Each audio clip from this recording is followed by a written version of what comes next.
पुत्रदा एकादशी की जय। धर्मराज युधिष्ठिर ने पूछा, हे कृष्ण, अब आप पौष माह के व्रत के बारे में समझाइए। इस दिन कौन से देवता का पूजन होता है तथा क्या विधि है? इस पर श्री कृष्ण बोले, हे राजन, पौष शुक्ल पक्ष की एकादशी का नाम पुत्रदा एकादशी है। इसका पूजन विधि से करना चाहिए। इस व्रत में नारायण भगवान की पूजा करनी चाहिए। इसके पुण्य से मनुष्य तपस्वी, विद्वान और लक्ष्मीवान होता है। इसकी मैं एक कथा कहता हूँ, सुनो। भद्रावती नगरी में सुकेतुमान राजा राज्य करता था। वह निपुत था। उसकी स्त्री का नाम शैव्या था। वह सदैव निपुती होने के कारण चिंतित रहती थी। इस पुत्रहीन राजा के पितर रो रो कर पिंड लेते थे और सोचा करते थे, इसके बाद हमें कौन पिंड देगा। इधर राजा को भी राज्य वैभव से भी संतोष नहीं होता था। इसका एकमात्र कारण पुत्रहीन होना था। यह विचार करता था कि मेरे मरने पर मुझे कौन पिंड देगा। बिना पुत्र के पितरों और देवताओं से ऋण नहीं हो सकते। जिस घर में पुत्र ना हो वहां सदैव अंधेरा ही रहता है। इसलिए मुझे पुत्र की उत्पत्ति के लिए प्रयत्न करना चाहिए। पूर्व जन्म के कर्मों से ही इस जन्म में पुत्र, धन आदि मिलते हैं। इस तरह राजा रात दिन इसी चिंता में लगा रहता। एक दिन राजा ने अपना शरीर त्याग देने की सोची, परंतु विचार करने लगा कि आत्मघात करना महापाप है।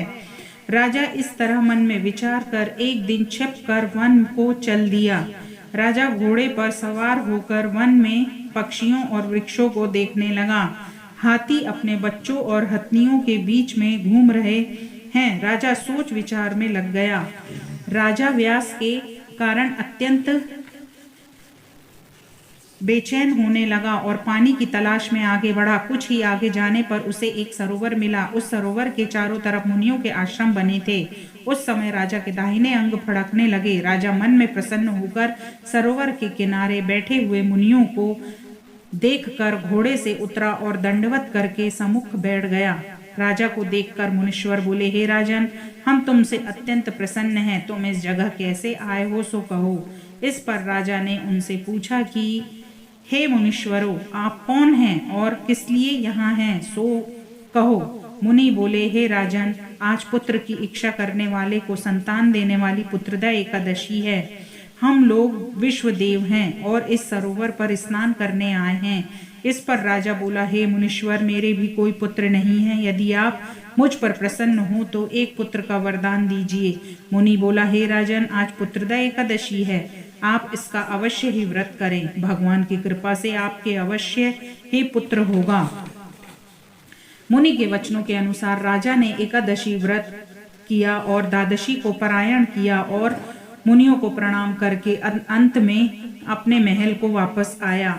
अंत में रानी ने गर्भ धारण किया और 9 माह के पश्चात उसके यहाँ एक पुत्र रत्न पैदा हुआ।